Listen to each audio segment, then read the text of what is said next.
Now we will start.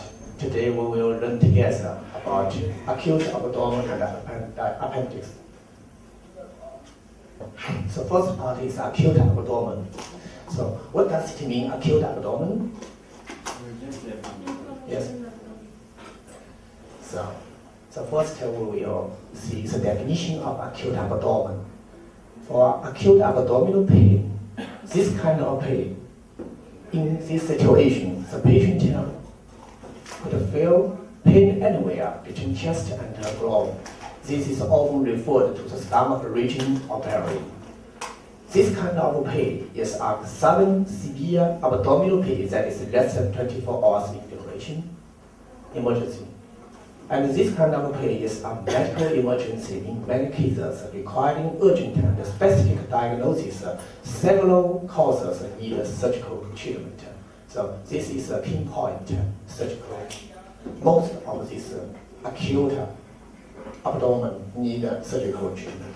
But we have to know there are some diseases, they don't need to surgical treatment. So if you are a doctor in the emergency department, you have to pay more attention for this kind of patient. Which kind of patient should ask for the doctors from Department of Surgery? You should have to come to the outpatient to discuss this patient, to make a decision. And for some certain patients, you don't need to ask the surgeon to come, because you are the doctor, you are the first responder. You have to know what to do, what's the next step. So we will learn together. The first is the classification about the acute abdomen. The second is the physiology of abdominal pain, and the third is the diagnosis, and then differential diagnosis. And about first, it's finally the treatment. So classification. The first kind of acute abdomen, we should know that the internal acute abdomen, which refers to the existing medical disease which can induce abdominal pain with no surgical or gynecological indications. It's very important. And so for this kind of patients, you have to check very carefully and ask carefully in detail about the history.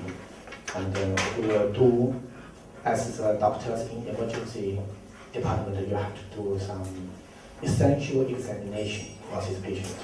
So we will learn. The second is abdominal pain could be alleviated after exiting medical disease control with a comprehensive examination and dynamic observation. So for this kind of patients, you have to pay very attention to this patient.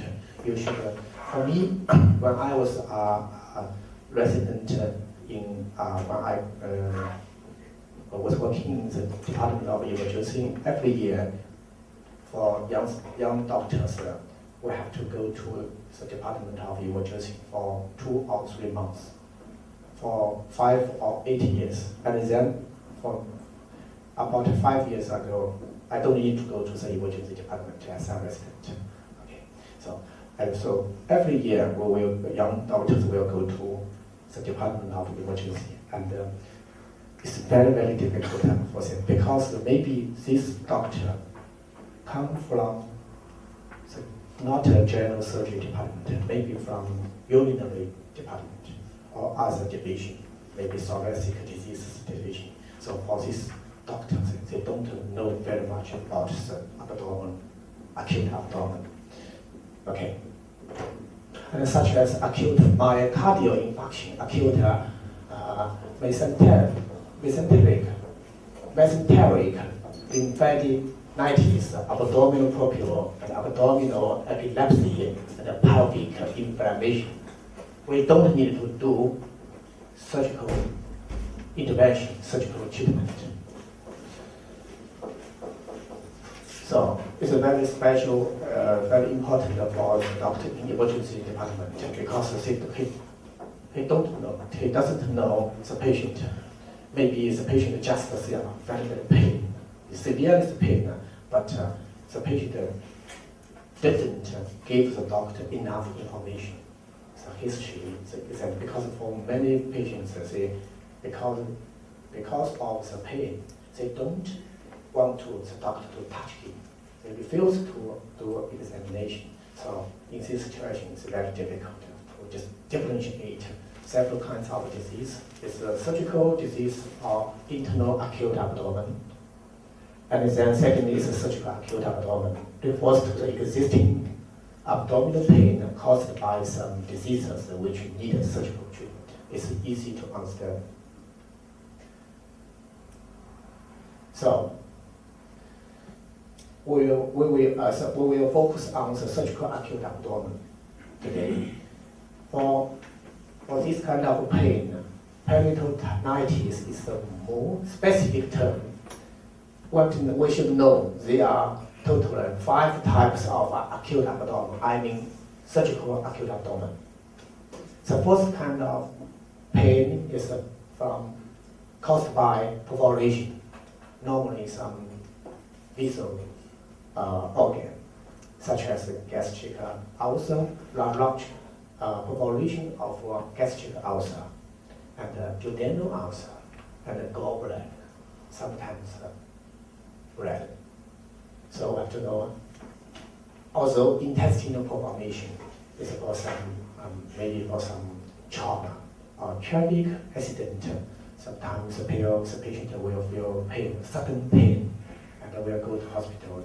If we will do puncture, abdominal puncture, but no obvious blood and no other signs, no rupture of spleen or liver, but the patient feels very pain and the WBC increased, so the white cell increased. So for this kind of patient, it's very important to find small perforation of small intestine. The second is parenchymatous organic rupture. I mentioned that before. First is hepatoresis for liver.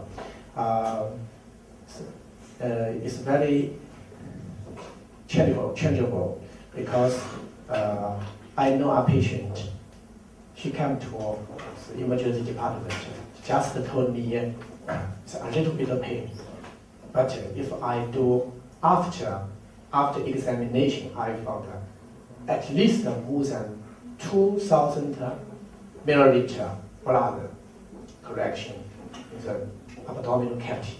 So, but this patient just feels some distension, just feels some just uncomfortable. The blood pressure is okay. The heart rate is okay. After puncture, abdominal puncture, we found the blood, and then we will send to the operating room. We found it's a rupture of liver, and we will ask the patient, do you have any injury or damage to your abdomen? No. And then finally, she told me maybe 1 week ago, she took a bicycle and made a traffic attack with a car. But at that moment, she didn't feel any ill. So after 1 week later, maybe the liver ruptured. So it's very dangerous for this kind of patients. It's not obviously. And the second splenic rupture is very, very obvious. It's very significant disease in this kind of surgical acute abdomen. And the third kind of disorders is inflammation, including acute peritonitis, appendicitis. We will learn that. And the fourth is obstruction, intestinal obstruction. I think you have learned intestinal obstruction. Okay, so you will know it. And the fifth is strangulation. What does it mean? It means some very important vessel occlusion and stricture and thrombosis. So, excuse me, in hepatoresis, mm-hmm. usually they don't feel pain. Yes. So what kind of discomfort they have? They come with a discomfort. Okay. Not every patient suffering hepatoresis will feel pain. Sometimes if it's just only blood, you will find the blood in the abdominal cavity. But it didn't affect the whole body, just feel distension, uncomfortable. And if there's a bile mixed with blood, sometimes the bile effusion will cause obviously pain. So most of hepatoresis don't cause very serious pain, but some special patients will cause pain. At the initial phase, will cause pain. If the patient will sudden pain, and after 1 hour or half an hour, she went to the hospital, it didn't feel obvious pain. But you have to check the history to find the abdominal pain. Okay. And for this is a very seldom disease in the clinic. But I remember during the past months, I will have 5 day and night duty. So every 6 days or 1 week, I will stay in hospital day and night. And I remember during the last month, I met 2 patients suffering mesenteric thrombosis. One is very, very young, maybe 17 years old young girl, and the second is 35 young man. And the blood cell count is very high, very, very high, and feel abdominal pain, but not very severe pain. Just a mild to moderate pain and distension. And we did ultrasonography and a CT scan. We found mesenteric venous thrombosis. So we did emergency operation. We found most of intestine, small intestine necrosis. So about 4 meters of the small intestine was resected. So the residual small intestine only 1 meter, about 1 meter. So for these 2 patients, they still alive in hospital. But I don't know. We should know. The prognosis is not very good because we just resected the necrotic intestine. We didn't take out the thrombosis.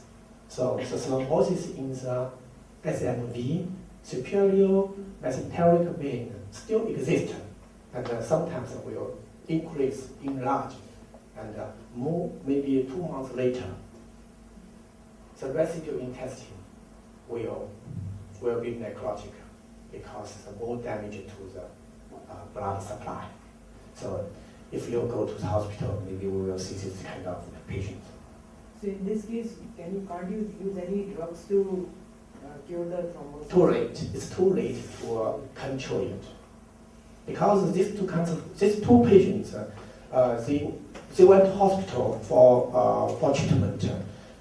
Before admission, about 2 days delay outside the hospital. So what caused this mesenteric thrombosis in this 17 years?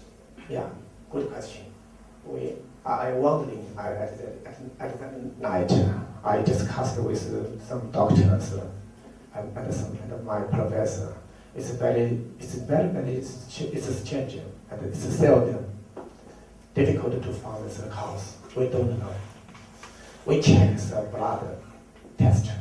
The platelet number, the WBC number is okay. The hemodynamic and some coagulation system is also okay. Coagulation So we don't know. Sometimes maybe toxic, related to some toxin. I don't know. We will check. Okay, as we mentioned, the pain, several kinds of pain. So we have to discuss, we have to learn. There are three kinds of pain. The first is the most common form of pain, is visceral pain. You should remember from maybe 2 years ago, you have learned it from the physiology course. And for visceral pain, the manifestation is a manifestation of damaged or injured internal organs. Many forms of visceral pain are particularly prevalent in women and are associated with their reproductive life. It's very poor. For example, period pains, labor pain, or postmenopausal pelvic pain. For older, more than 40, more than 45 or more than 50 years old women, they will suffer the many forms of visceral pain. And for both men and women, pain of internal origin is the #1 reason to consult a doctor. I will not just explain it in detail it to you because you have learned it. You can find these pictures in your maybe textbook and internet and learn by yourself. And the second pain is parietal pain, direct pain, corresponds to the segmental nerve roots innervating the peritoneum, and tends to be sharper and better localized. And we have to know, so for visceral pain, we couldn't very accurately localized which size for this patient, for the pain. It's very difficult. The patient, you will ask the patient, actually, where, which site? The patient couldn't give you exact sites. Just this place, this place. And for parietal pain, more sharper and more well localized. And for this kind of pain caused by pneumonia, empyema, and pneumothorax, tuberculosis, depression, or accumulation of fluid resulting from heart, liver, and kidney disease is the mechanism. And this kind of pain could be aggravated by respiration and thoracic movement. The third is rheumatoid pain, sometimes referred to be as reflective pain. And rheumatoid pain is often used to describe the phenomenon of pain perceived at a site adjacent to or at a distance from the site of an injury's origin. This is the area represent reflective area for pain, for rheumatoid pain. For example, for myocardial infarction, heart attack, the patient will feel pain, but the pain is often felt in the neck, shoulders, and the back, rather than in the chest, the site of the injury. Keep it in mind. Okay, we should know there are many kinds of disease that will cause acute abdominal pain, but there are some common causes. For example, appendicitis and peritonitis and bowel perforation, pancreatitis, and diverticular disease, cholecystitis, and perforating gastric or duodenal ulcer, ruptured solid organ, liver, kidney, or spleen, and pelvic inflammation disease, abdominal aorta, aneurysm, and ruptured ectopic pregnancy, ruptured and hemorrhagic ovarian cyst, tuber ovarian abscess, many kinds of disease. So if you are a young doctor, you sit in the office, sit in the outpatient department, you will feel many patients. There are three patients come for treatment. all of them feel pain, and no blood reports, no ultrasonography, no CT scan view. You just see pain.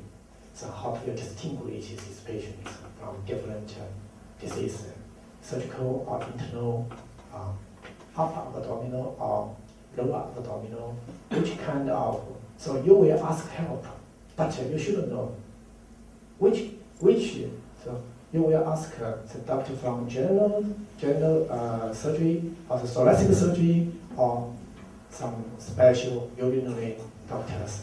You have to make a decision. So before you're making a decision, you have to primary diagnosis. So you have to check very carefully the history. The history is the most important. The second is physical examination. Third is laboratory findings. And the fourth will be imaging studies. And for some special cases, and if you have instruments and it's good equipment, so maybe some doctors will do a diagnostic laparoscopy, and you have to pay attention to some atypical patients. We miss diagnosis. If you ignore these patients, it will cause some serious outcome. Some patients will die. So what's this history? We know the most important is the pain. The type of onset, first is sudden pain, rupture of viscous, mesenteric thrombosis, and gradual pain. For example, cholecystitis, some not very severe for some patients. The severe pain gradually increased in severity. And appendicitis. The quality, dull pain, initial epigastric pain of appendicitis, sharp pain means sometimes refers to renal or biliary colic or obstruction of gut. Aging, a pelvic inflammation disease, and pleuritic. Some represent and this pain will intensify by progressing. Resonating pain caused by acute pancreatitis. And the tearing, for example, dissecting aneurysm. So many kinds of pain in the nature. The third is the intensity of the pain. Severe pain will tell you maybe this is a kind of rupture of viscous blood in the peritoneal cavity. And moderate for right lower quadrant appendiceal mild peptic ulcer without perforation. And then the frequency and the duration. For abdominal aneurysm, the pain may be pulsatile pain, and acute pancreatitis will continuous pain. Also, for some late phase intestinal obstruction, if the intestine will go to necrotic, the pain will from intermediate pain to continuous pain. The transient pain of short duration, which does not recur, is usually insignificant. And we know the longer the duration, the more likely are surgical condition. We should know some factors which can intensify or relieve pain. For example, meals. Some peptic ulcer pain will be relieved by food, and the cholecystitis pain will be aggravated by fatty meal.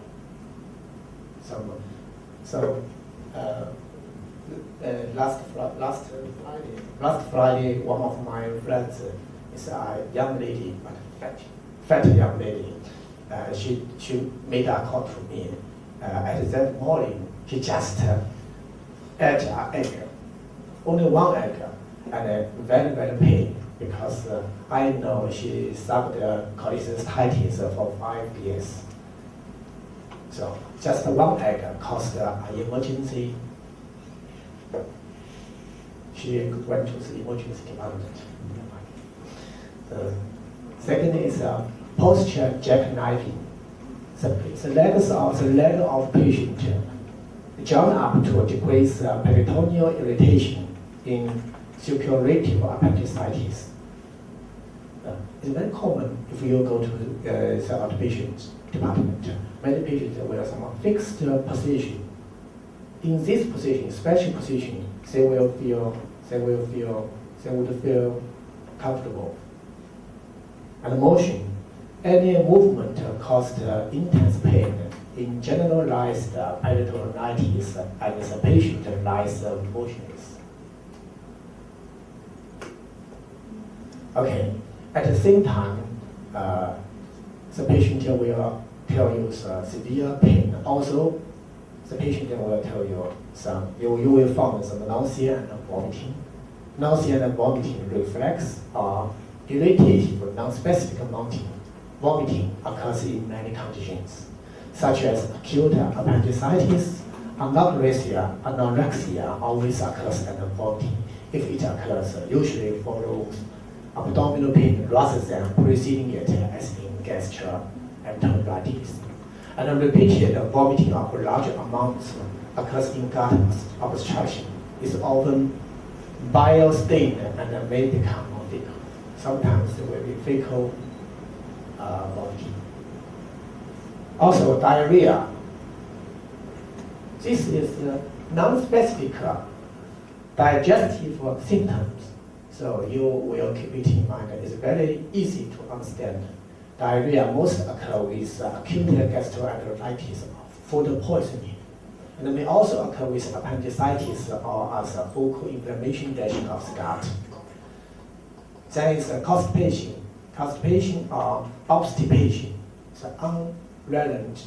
unrelenting constipation. For example, progressive constipation with carcinoma of the large bowel, and